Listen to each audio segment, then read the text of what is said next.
مهمه جملې زکو په الماني ژبه باندې کوشش وکړئ ویډیو مکمل وګورئ ان شاء الله ډېر څه به زده کړئ.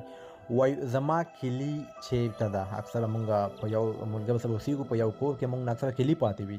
وای زما کلی چیرته ده دا جمله په الماني ژبه داسې وایي wo ist mein Schlüssel wo ist mein Schlüssel Schlüssel وای کلی ته.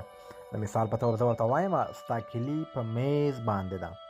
ستا کلی په میز باندې ده دا جمله په الماني ژبه داسې وایو Ihr Schlüssel liegt auf dem Tisch Ihr Schlüssel liegt auf dem Tisch ستا کلی په میز باندې ده. liegt وای مطلب پرته ده یو شی په یو ځای کې پروت وي نو دلته موږ وایو liegt. نو ما سره بله جمله د اخري څنګه وایو په الماني ژبه خپله کلي خپل ځان سره ساته. خپله کلي خپل ځان سره ساته دا جمله څنګه وایي تاسو په کمنټ کې ولیکئ.